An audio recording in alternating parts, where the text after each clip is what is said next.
Hi, welcome. Thank you, Gabby. Okay, well, like Gabby said, we try and do these town halls on occasion to just share some more updates with you all on what we've been working on and what we have planned, and also to give you a chance to see some of the community team members we have here. You interface with some of us, but not all of us all the time. So this is a nice opportunity for you to get to know a little bit more about Grapevine team and what we're all working on over here. Okay, well, to kick us off, I just thought it would be nice to kind of share an update on where we are as a community and what it is that we want to share with you today. So first, this is actually really exciting, 30 million. We have just reached our $30 million in donations moved on the Grapevine platform. So very excited about this big new milestone. This is from all of you and from the communities that you have helped to build. We have over 1,000 active giving circles on the platform now, and collectively, we have moved this much money to more than 3,500 nonprofits across the country. So pretty exciting numbers. We are also in every state. We're certainly not only a location-based model, right? As many of you know, we have a lot of location-based groups, but many of these groups are also national in scope, focused on particular cause areas like healthy oceans, or connecting communities across locations like CTOs for gender equity, things like this. So a nice broad range of communities coming together to give back, with more than 60,000 members in total across them. One thing that I do want to note here too is that this $30 million is since we launched in March of 2020. And some of you might remember when we first launched that really our initial goal was to help bring that circle movement online. So all of these giving circles that were out there already and needed an online home, that was a big part of our focus. And then as we continued to grow, we started helping more people to start their own groups and other groups to grow. Ultimately, what we started doing last year is spending some more time thinking about how we can give more people options to join groups. Some people weren't ready to start their own group, but they still wanted to join a giving circle in their community. And so we started thinking a lot more about how can we help new groups get started in areas where there might not be a group yet, there might not be someone ready to jump up and get one started, but we know there are people interested in joining new groups. And so about half of our community now of 1,000 giving circles are giving circles that were started by community leaders, people who decided to start their own groups, invite members in, and kind of build their own model. About half of the groups are those that we've helped to jumpstart. And so those are groups where we've helped to create the initial gathering of founding members, and out of that membership, identified some of you who are interested in being leaders and trained you to take over that leadership role. So just a little added context for you to know that we have these different types, community-led and kind of Grapevine created groups here in the network. Okay, the last quick thing I want to share before I pass it on is all the partnerships we're starting to work on. And so here's just a high-level overview of some of the different organizations in the philanthropic community that are now involved in supporting the Giving Circle space. Hopefully some of these names resonate with you. These are some of the biggest players in the philanthropic ecosystem. So we're thrilled that they've now come in to help grow this grassroots movement and really help to expand it. Just a couple of highlights here. Fidelity Charitable. We just received a grant from Fidelity Charitable last month. And this grant is going to help us launch even more giving circles in the new year and help other ones to grow. In particular, we're focusing on 16 states that have lower than average philanthropic activity, so we can really help nurture more of that philanthropic giving in those areas and support more small local nonprofits. So that's one exciting update for you all. Others here, though, have been collaborating with us to help support new givers to get started, to help share the Giving Circle model with their communities, like Charity Navigator and Giving Compass, that have taken Giving Circle directory and embedded it across their donor platforms to encourage more donors to discover and join Giving Circles. and many other types of collaborations here with players to help launch new groups and support existing ones. So anyway, just a few highlights for you, but lots more to come, I think, on the partnership side. This movement has really hit a new level, I would say, of recognition and support. And so we expect a lot more to come. Okay, so here's just the high level agenda. Now that I've given you the intro, what's to come next, we want to share individual updates from each of our team members. And so we have a few different people from across our team to share these updates. We'll start with customer support. We have me here and Kenya and Alexis from our customer support team. We're going to give you a little bit more insight into the work that they've been doing to create even more support for you. We have Lisa here from our accounting operations team, who's going to share a little bit more on what we've been doing on that side and our granting work. We also have Charlotte and Ando here from our product and engineering team to share a little bit more on some new features and get some of your feedback actually on some potential new features to come. And then, of course, everyone knows Gabby. So Gabby's going to wrap us up with a nice update on some of the community efforts that she's working on. And then we'll turn it over to you. So get your questions ready. We'll be happy to answer those when we get there. Now, I think I'll turn it over to you, Brittany. Great. Hi, everyone. My name is Brittany. This is my very first town hall. I've just joined Grapevine. Oh my gosh, it's been like 8 months already. So I'm not as green as I was before, but I am the customer support manager. I work directly with Kenya and Alexis. I noticed a couple of names that are pretty familiar that we've emailed with before. So I'm glad to meet you guys face to face. We just have some very, very quick updates for customer support today. The biggest thing is granting emails. So previously, if you have dealt with the grant at any point, you know that previously we would send an email to the leaders of the groups and also the nonprofits to let you know that you have X amount of time to respond and let us know if there's any changes to addresses for the nonprofit once the grant is going out, and that if we do not hear back from you, we would move forward with the address that we have on file per the IRS. Recently, we have decided about a month ago to change processes. And so going forward, what we will do is we will send an email to the nonprofit asking them to confirm their address. We'll give them about 48 hours or so. If we do not hear back from them, we will email the nonprofit and then include the leaders from each group to let you know that we are not able to send out the granting funds until we have gotten a confirmation of the address back from either yourself or the nonprofit. We will send out a third email, again, just as a reminder, and this will all happen within about the span of 1 week. If we do not hear back from anyone in that time, we will untarget the grant and then it will have to wait to go out in the next month. And this is so that we can prevent checks and money going to the incorrect nonprofit, incorrect addresses. And so we would rather hold the money here for you and just get your confirmation that it's going where it is supposed to go. And so that is something that we started in November and something that we will be doing going forward. So we do our granting the first week of every month.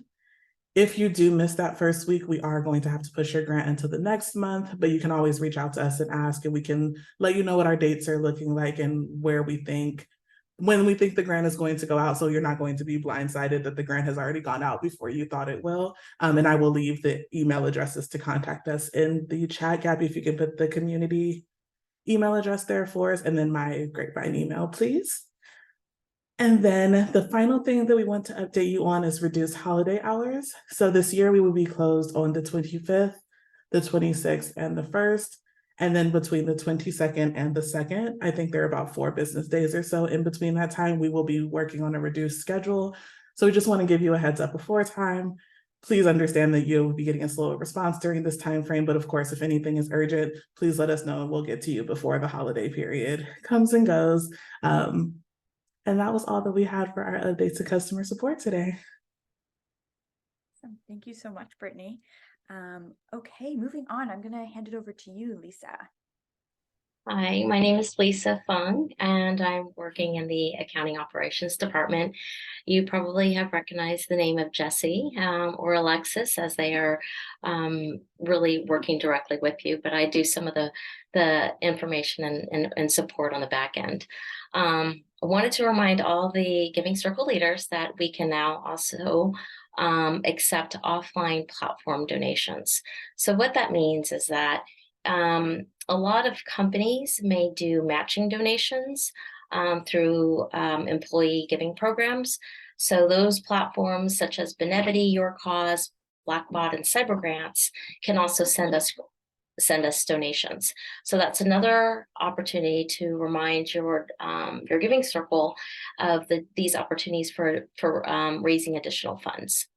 We can also accept donor advised funds, or what we call DAFs, through check or ACH donations.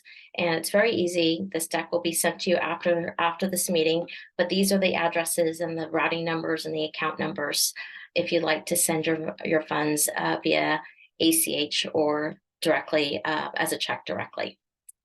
And then in 2024, for what we're going to be launching is a new volunteer reimbursement program for all the giving circles. So this is just kind of high level. We're testing it right now in December, but this is an opportunity to fundraise for a special operating fund pool, which will then be able to reimburse one volunteer from each of the giving circles if you choose.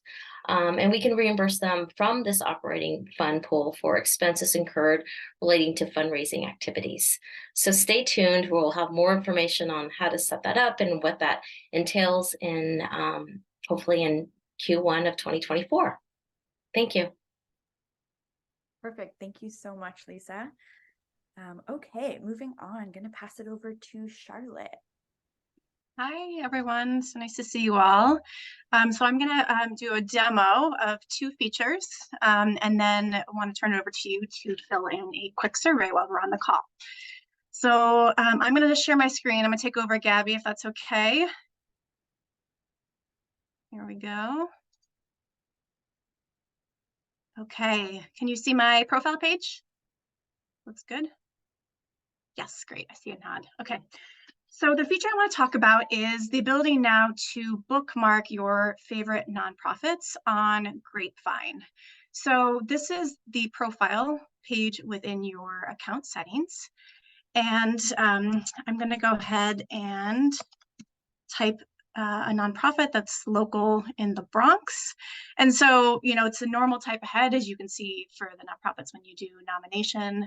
So I'm gonna go ahead and select that, and maybe I'll do one more national nonprofit, Charity Water, raises money for water international support. And so I'm gonna save my profile, and I'm going to navigate to view my public profile. And on this page, you will see that my bookmark nonprofits now show up as part of my general profile. So that is bookmarking nonprofits, and we're really excited about this. We've seen almost 1,400 people, or 1,400 bookmarks created so far of nonprofits, and most people are adding somewhere around 2, like I've just done, but we have some very enthusiastic folks who have been bookmarking up to 30, right? Things that causes they care about. So this is another way for people to kind of show what they're interested in, and then they can also give directly. So if I wanted to donate directly to this organization on Grapevine, I can do that as a way to kind of consolidate my year-end giving and see all of it in one place.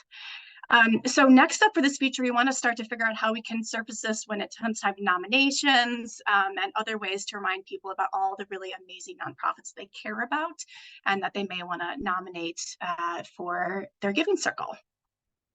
So that's an example of bookmarking nonprofits.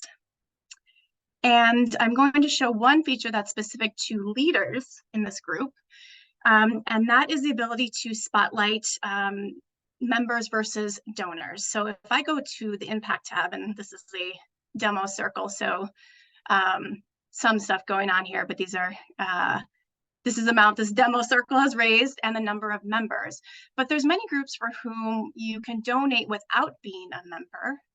And so if I click on this edit, this toggle comes up, and you'll see there's a new section here called people. And if I change this, you can see there's 11 members. Maybe the number of donors I have is a lot more. And we have seen this in a number of different giving circles. So I'm gonna click save, and it goes from 11 members to 8 donors. So again, in this case, the donors are fewer than members, but it's now up to a giving circle leader to decide which number they'd most like to highlight on the page. So those were the demos I wanted to show. I'm going to stop sharing my screen. And I am now going to send something to you, which is a survey link. So I'm going to send it in the chat. And what we'd love is to actually take just a couple minutes on this call to have folks who are here share a little bit about your thoughts. And this is, as we're planning for 2024, we want to make sure we're working on the things that are most important, that will really help members and leaders. So if you go ahead and click on that form, it is going to be anonymous, but there's a chance for you to, put in your email if you're comfortable with that, so that we can, follow up with you with questions and understand what's most important to you. Awesome. Okay, great. We'll give you all just a minute just to open that up. We really encourage you to fill that in. It's going to be super helpful for us. So please do take a minute to click on that and fill that in. All right. We're going to hop over now to community section. So that was all for you, correct, Charlotte? Yeah. Okay, perfect. All right. So I'm actually going to share from my end. All right. Okay, so some community updates kind of on the heels of what Charlotte has just shared about this exciting new ability to bookmark nonprofits. We know that as leaders, we often hear that people aren't nominating as much organizations as you'd hope they would. So we're hoping that not only does this help people do their year-round giving through the platform, but also helps them be able to have on hand different organizations that they want to support as soon as your nominations open. So that's just something to also really think about why it's helpful, because hopefully that will help when your nominations open for people to just really easily put different organizations that they want the group to consider. So to really help people understand this feature and use it, we are actually running a campaign for the end of the year. So between now and December 31st, the first nonprofit that you bookmark and you donate to, we will match that donation up to $50. So there'll be a reminder. I'm going to be sending a reminder out about this week, but you're the first to know that this is happening. So please do engage in this. We're really excited to try this out and see how it helps your giving circle. And also just, facilitating way more, ways for you to give to nonprofits through Grapevine alone. So that is the first thing I wanted to call out. Let me just see. Oh, great. Thanks, Tony. Yeah, I'm really excited about that. And then these are the final sort of events of 2023. So I will share all the links to these in the chat and also in the follow-up. But this week we've got our final member mixer of the year on December 8th, and we'll holiday theme it. So definitely hope that everyone can check that out.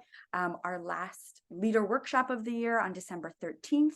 I know many of you on this call have attended these before. We facilitate them in partnership with Taisha from Philanthropy Together. And this one is on defining your nonprofit selection for your group, the criteria. So this is a really key one for anyone who hasn't attended it yet. And if you register and you're not able to attend, you'll still get the recording. So please do register if you just want the information.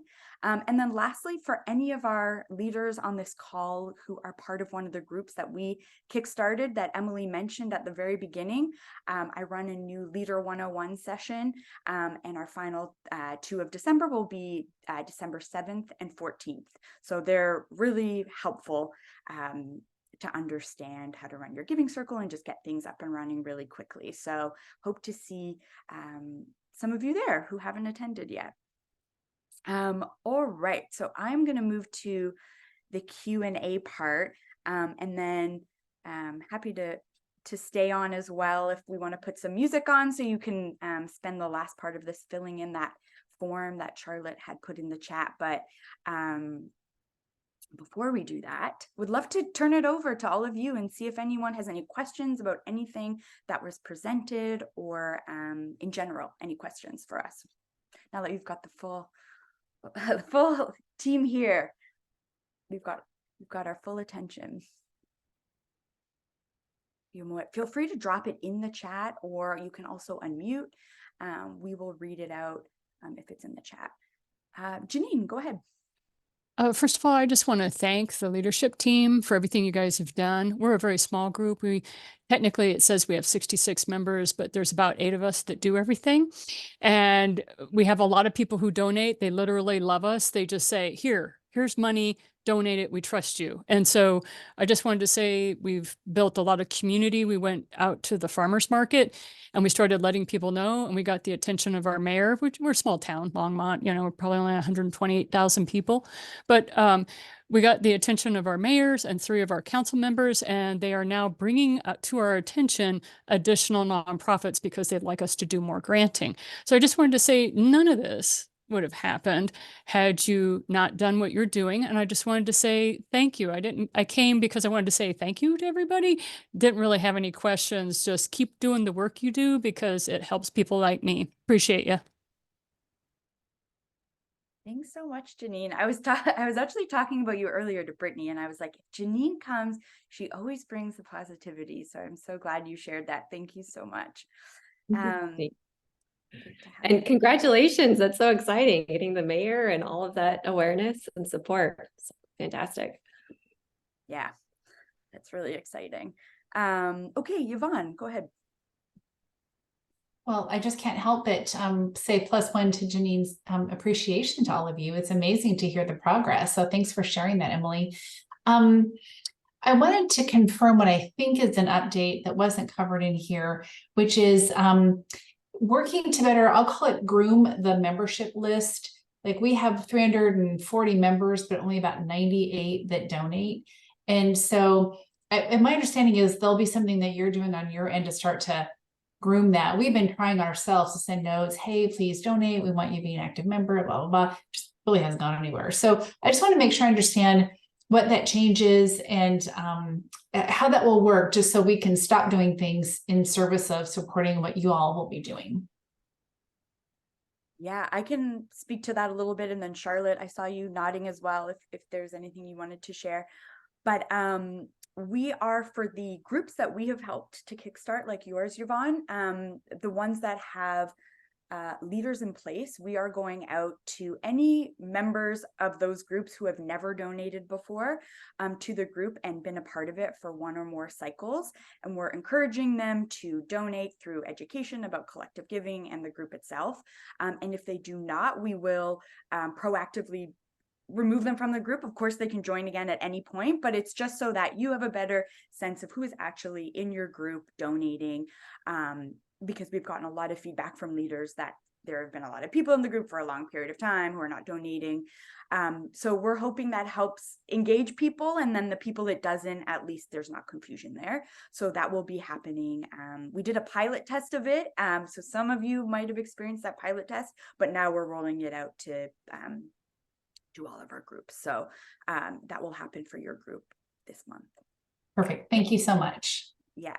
And then also just to what Charlotte had showed as well, for anyone who's sort of joining your group between, and part of that first cycle when they haven't actually donated, you can decide if you want to just show who are donating members and just members. So you also have a bit more control as well in the back end now on what's kind of publicly reflected. Yeah.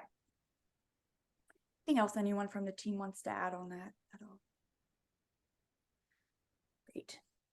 I think the only thing is just to say that just because we're removing them, it doesn't mean they can't join in the future. So we are going to continue to, on occasion, send them a little bit of an update is the idea on the group, to see if over time it might be a better time, right? Sometimes it's just not the right moment. But that's the only thing to add. I think Gabby covered the rest. Yeah, that's a great point. Sherry. Hi, nice to see you. Yes, hi everyone. I have a question regarding donor advice fund. So what's the difference with your process now and the new one that you're implementing? Because a lot of our members pay through the donor advice fund, and we noticed that it takes a long time to be posted. So can you a little bit elaborate on that new feature? Yeah. So those who are donating through their donor advice funds, they should go through their bank, right? And their advice funds where they're hosting the funds, and then submit so the funds will be sent over to Grapevine Giving Foundation. Sometimes we have to go in and verify that, and sometimes we don't. So it really depends on the different organizations in terms of how quickly we will get those funds. So if they come through ACH, usually that's a lot quicker. And a lot of the banks right now, we've set it up so that we will receive ACH versus check, which I think will speed up the process. ACH versus check. Thank you. Does that hope that helps? Yes, yes, it does. Thank you. Yeah, and I'll just add, Sherry, that to Lisa's point, we had it set up on checks. Like we've just started to move over to the ACH payments. Maybe a month or two back, Lisa? So that's not correct. even some of them. Yeah, so we're trying to do everything we can to keep speeding up that process for you all. And part of that's just collaborating with all the different institutions that people are sending funds from. Yes. So Is it anything that we let our members know about this? I mean, do they need to do anything on their side differently with that change that you have? Asking them to what is it that the instruction we need to give them? We can also send you a link to the type form where your members can fill out, and that just gives us a heads up that the funds are coming, and so that we could be more proactive on our end to ensure that we're getting the funds correctly and that they have the right information for us and all that. So if after this we can, we'll send you the link to the type form, and if you can send that out to your members, that would be helpful. Yes, thank you. Yes, it would be. And some of these institutions send us different levels of information along with the grant itself. So if they fill out that type form, to Lisa's point, then we'll have all the information we need to really identify that money quickly in case, it's one of those grants that or donations that has come in without enough information. It can sometimes take us a little bit of time to try and track down where it should be allocated. So. Okay. Great, thank you. This is very helpful because, as I said, a lot of our members paying that way, and we notice that it takes a long time before we see it actually on our website. And this is one area, Sherry, that we are looking into also in the new year. Just continuing to think about payments and more ways that we can enable people to make donations in and keep that really seamless for people. So we'll continue to invest in this space next year as well. Great, thank you. Great. Janessa, over to you. Hi, everyone. First and foremost, I'm ecstatic to hear about the operational costs going back. One of the things that we have done is surveyed our members to find out that it's not just about the giving, it's also about the networking aspect. And so that's how we've been trying to garner people to come back in and participate a little bit more. So with that said, could you just repeat for me, because I did hear it and I was writing down the notes.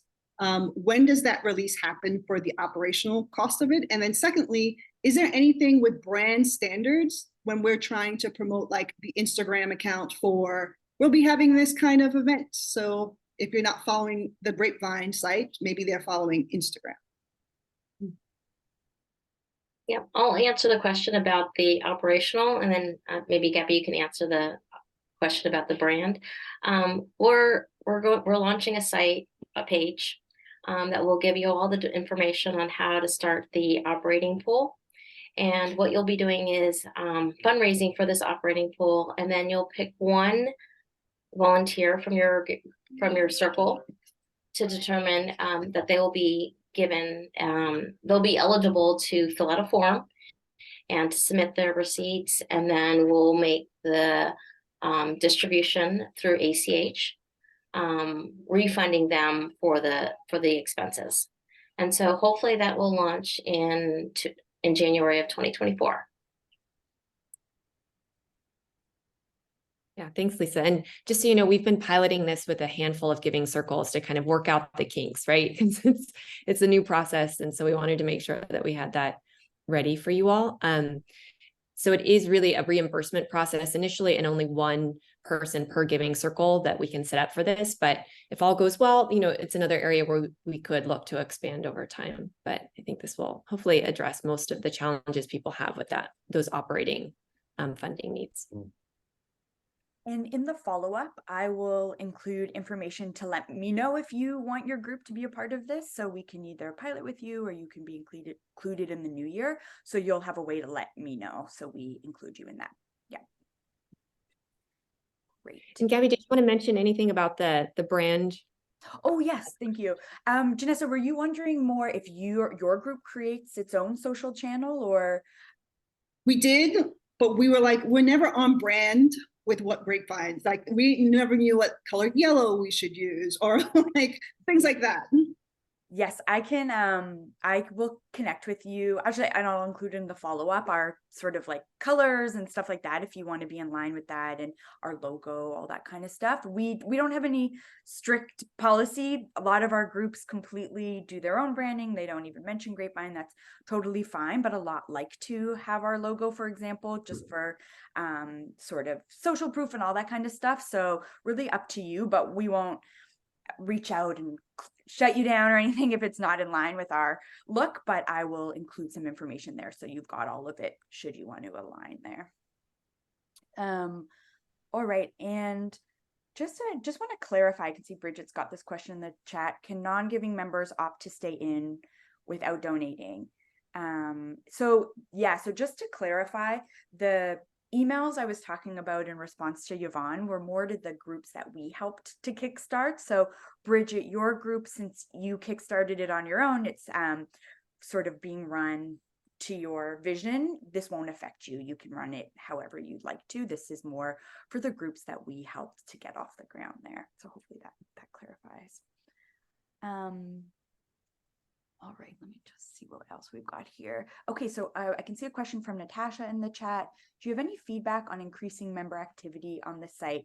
We have 297 members, but when we send communication out or post, we barely get any activity.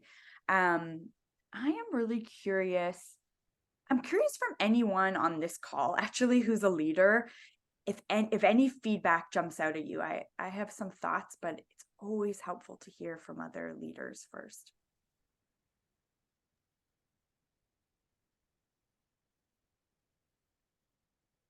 All right. One thing, yeah, go ahead, Janessa. It was more so about the networking. So what we've done is we've done brew breaks, like coffee breaks in the middle of the day. That kind of aligns with our themes, right? Of like women empowered business owners. So we go to women's owned businesses, and we basically connect there and support women-owned businesses there. And then we've done dinners, we've done networking. When we've done our donation, we've actually had a networking event and then presented a big check to people. Like, that has helped people kind of galvanize around it. So made it social, really making it social helped us kind of to amplify our message there. So that's one way that we were able to do it. But I also know that in between the socials, it's kind of like crickets. It's so hard to get people to like pay attention because there's so much information going on day to day. And that's why we went to Instagram to say, okay, at least people can follow stuff there. Yeah, that's a great point, Janessa. Some of our groups, they will create like a LinkedIn company page or whatever it is, or Instagram. I know Bridget, who's on this call, for example, uses Instagram a lot for communicating with members. So I would say think about that if you're finding people, that's where your watering hole sort of is for your community. And then one thing I also just wanted to pull up quickly as well is in your dashboard, under account settings, members can also control the types of communication they're getting. So it might just be helpful just to call out and know that some people might have toggled off certain things. So just to be aware that it is possible that some of your members have done that. So this is just helpful for you as a leader to let people know. And on the other side, if they're saying they're getting too much communication and want to limit things as well. And then, I also wanted to share one more thing here. As well, if you go into, I'm just going to go into a random group here, but in the members tab, you are able to also, oh, you know what? Sorry, I logged out as myself to show you that. But for all of the leaders on this call, if you go into the members tab, there's a CSV where you can download people's emails. A lot of our leaders say it's helpful to email them first to let them know we're going to be sharing on Grapevine. So to turn on your settings or just check the page. So it can be helpful to send an email out first. Curious if Um, anyone else. Yeah. Yeah, Gabby, it's Susan. Oh, Yeah, couple of things. Number one, we meet every month. We do 2 girls' nights out and then the Gathering Grant. And we always meet on the second Wednesday of the month, so it's very consistent. The other thing that we've started doing is initially the girls' nights out were simply restaurants, but we've tried to do some other activities that we think people would be interested in. So we did an art craft night, we did a wine tasting. We've spoken to some people and are going to start to have some speakers.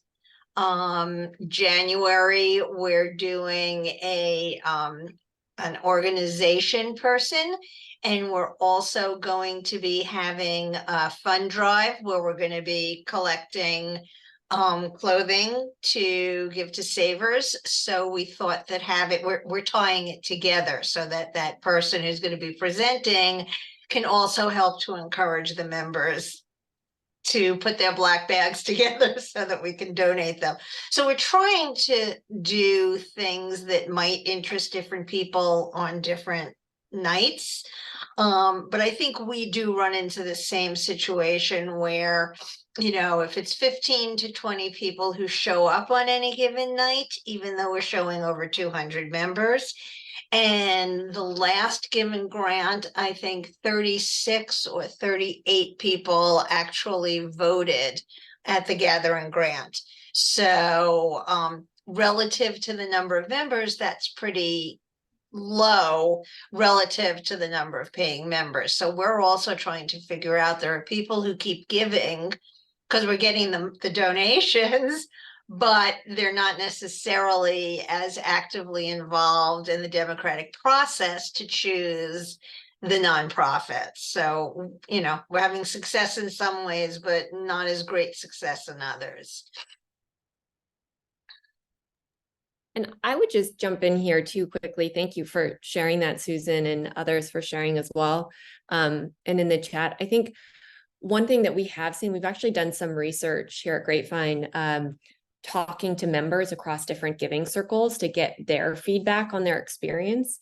And what we found is that a lot of members, even when they're not very active, like they'll be the first one to say, "Oh, I'm sorry, I haven't been as engaged as I would have liked. I haven't been able to attend as much, but I know what's happening and it's so great. And I still feel very much a part of it." And, I think we all want people to engage more, but as Gabby pointed out, and everyone knows, it's hard to always get everyone. So just because people aren't engaging by showing up and participating in some things, sometimes their engagement is a donation, and that's okay too. For some people, that's a period of time, and for others, that might be the entirety of their kind of engagement with the group over time. I think, Janine, you mentioned this too. You have a lot of people who kind of, that's how they interact with your giving circle.